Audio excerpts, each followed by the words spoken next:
Welcome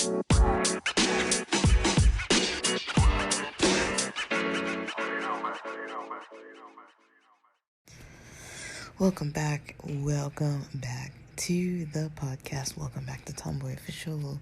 Here on this podcast, we talk about gender and sexuality and LGBTQ plus topics.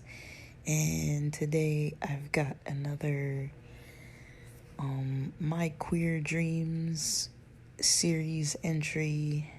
This is kind of a little bit of an odd one. So this dream comes from the night of September 13th. That's Tuesday of 2022. I guess I'm labeling it Graffiti Art Company. So I wrote it down early this morning. The next morning, I'm recording this September 14th. Because I was waking up. I woke up at like maybe 1. Let me see. When I looked at my clock, it was 1:50 a.m. And I went to sleep before 10 p.m. But yeah, it was 1:50 a.m. I was having a little slight amount of maybe, I don't know if it was indigestion, just from having like a spicy chili, it was vegan spicy chili.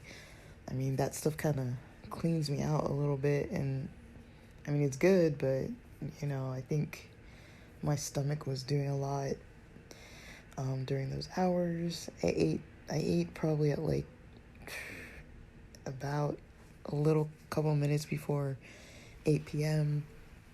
I started eating, and then I took a CBD supplement when I was done eating, and then started getting really drowsy, and I was like, I'm just gonna go to sleep early, because yeah, I've been waking up weird hours. I've been waking up like sometimes between 2 a.m. and 3 a.m.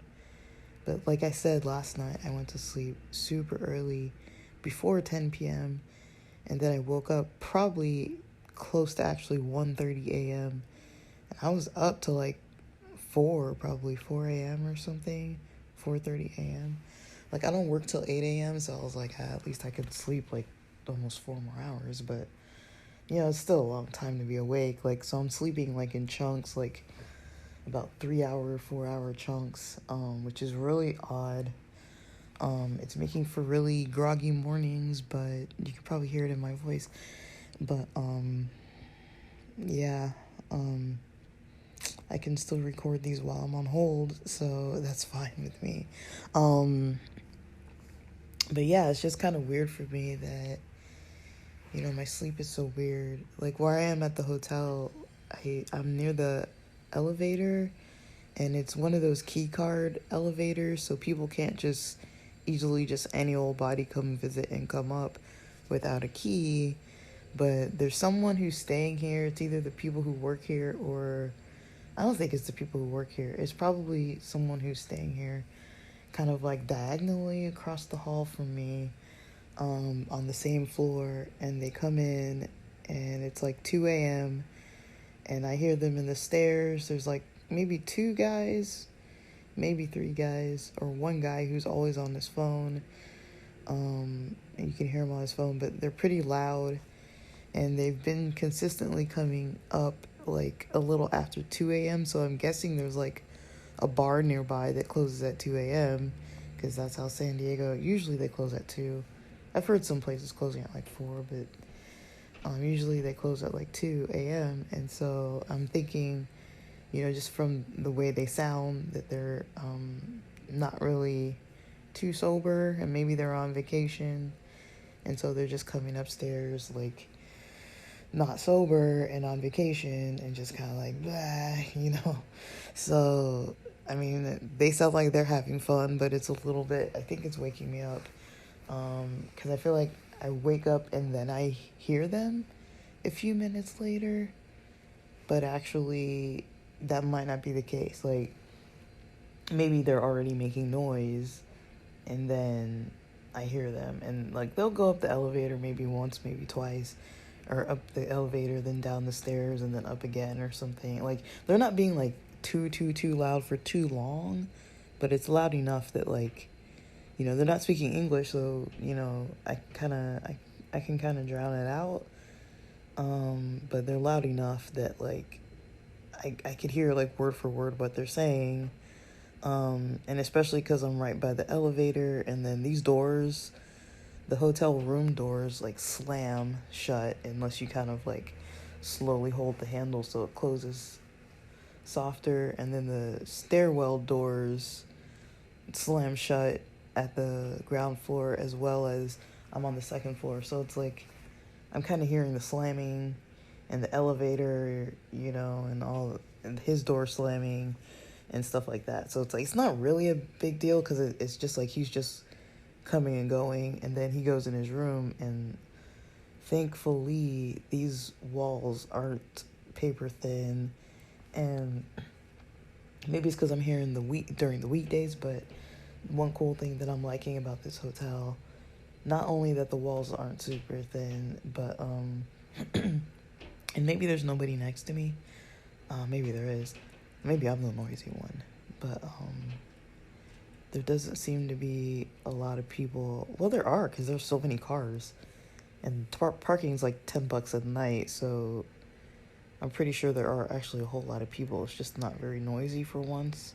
You can't hear the TVs unless somebody's in the hallway, or unless there's like I hear the traffic outside, and like if there's gardening or like trucks outside or like car alarms outside and stuff. But yeah, I kind of am liking this. I don't want to jinx it, but I'm liking that it's not like completely hear through every single wall and hear every single thing.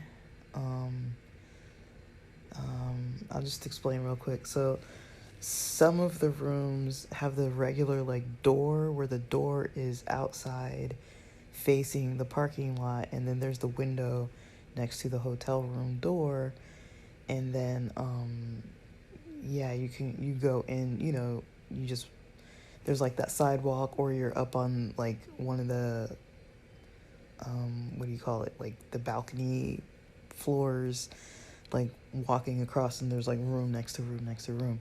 But there's different building sections, and the building that I'm in almost is similar to like an apartment complex, like the type where they have the hotel. Well, not only apartment complexes are like this, but like it's a hotel room where there's like a hall that's indoors, and so the elevator is indoors once you get upstairs, and then you're just walking indoors in a hall. So my hotel room door is facing that hallway, and then my window that I have is facing the parking lot, and the street and all that. And so this must not be too crowded. I can tell there's somebody in the room on top of mine because I hear them walking, and then there's that guy who's like diagonal across the hall from me, and otherwise I haven't really heard a whole lot of people. So it's been a good stay, but I'm tired. Just trying to wake up, and my sleep's been weird. So here goes the dream. Now that I filled you kind of in, maybe a little bit too much.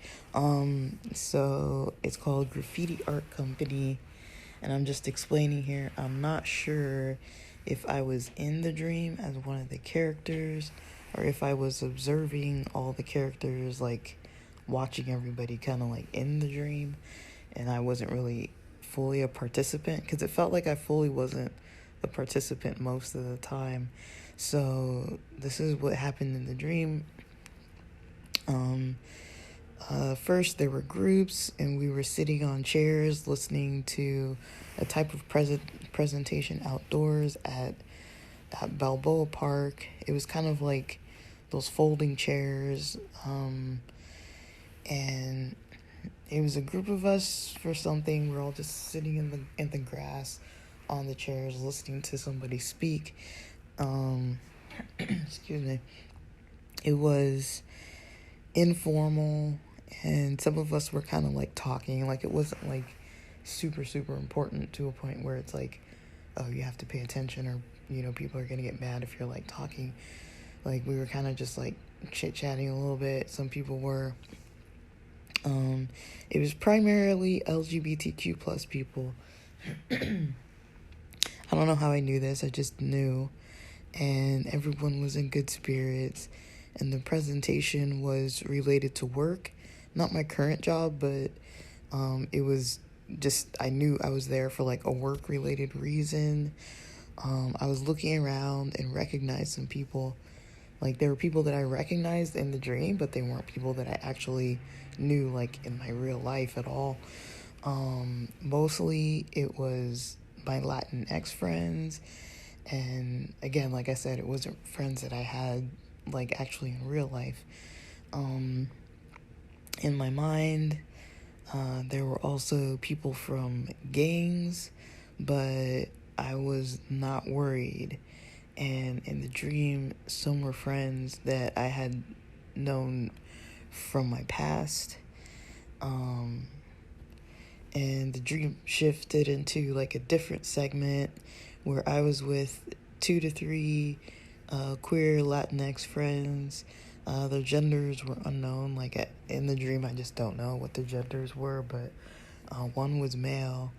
And then suddenly they were at a very small restaurant space near a wall indoors at a small table, eating some type of pesto pasta with a chunk of seafood kind of in the center, and the pasta was kind of like swirled around it.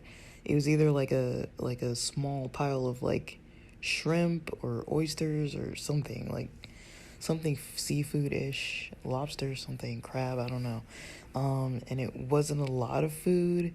It was, and I was just standing there with 1 or 2 other people waiting for this one person to finish eating. And we started talking about LGBT topics, but I'm not sure what. I can't remember. There were no details. I just knew that the conversation was like about LGBT topics. And sometime after, the friend who was eating that pesto pasta dish, sometime after they finished, one other guy commented to him that he knows that that guy who had been eating would probably like something. I don't know what they were talking about, but he would probably like whatever that topic was that he was talking about, because he knew that the guy potentially enjoyed anal sex. And I don't know, he was just kind of saying that. And then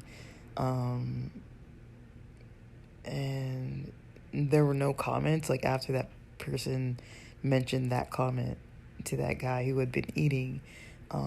Just nobody really talked. Like, we were all just kind of quiet, but not really in an awkward way. Like, we were all kind of like just quiet, just kind of like, okay. And we joined a larger group. I'm not sure what the group was or who was in the group or why or what even happened when we do that. And there was a segment when, like, after that, like, I was with one of the guys from inside of that restaurant and the guy who was eating, and they were using, you know, those fat markers that people do graffiti art with.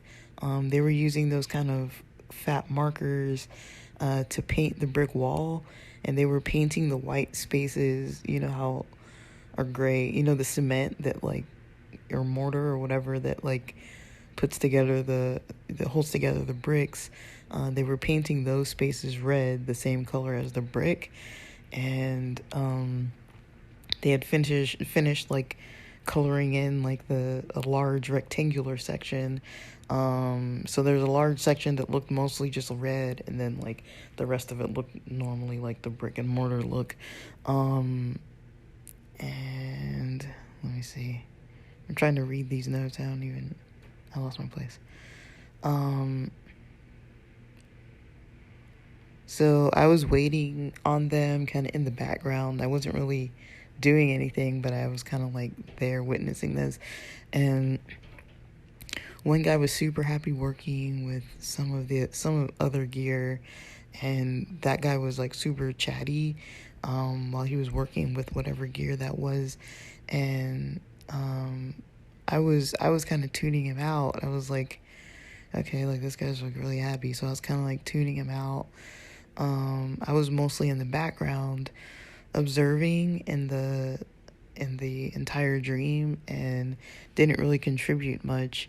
And one of the guys suddenly began mentioning he feels like he cannot be a part of the new graffiti company. And I do remember like specifically feeling like I was feeling like filled with compassion for him, and was trying to be like empathic towards him, but he and I weren't directly talking. I just remember having that sense of like compassion, and just like, I don't know why, but all of a sudden I was like just feeling that way in the dream. And then I just remember suddenly just that's how I was feeling. And the guy who was working with the other gear, the one who wasn't actually doing the painting part, he was like our leader or ahead of the company for some reason, and he didn't seem to understand and was trying to convince the other guy to talk more about why he couldn't work together. And then sometimes they were speaking Spanish, and I completely understood everything. And in the dream, there was actually a lot of Spanish speaking going on, and I knew a lot of the Spanish. And the guys with the graffiti company were LGBT guys. And there was a last final segment that's kind of like a blur, but I tried to write down what I remember, that there were some Black and African American people in this segment, some other ones, and the Latinx friends were together, and there were groups outside, and everyone was kind of like standing around in a relaxed manner. I'm not sure what the purpose was or why. There was nothing really on the agenda and no direction, and I observed people standing, and I was not a character with any role at this point. I wasn't like one of the people standing. I was observing, just like looking, and everybody was just kind of standing.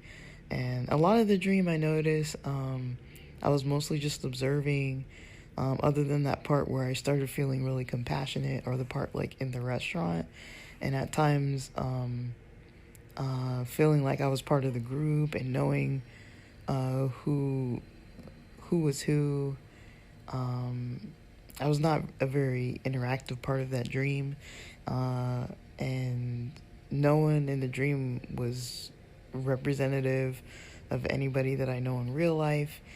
And when I woke up, I can't remember now if it was a little after I woke up or when I woke up, that I noticed there were people in the hallway kind of speaking Spanish nearby the elevator.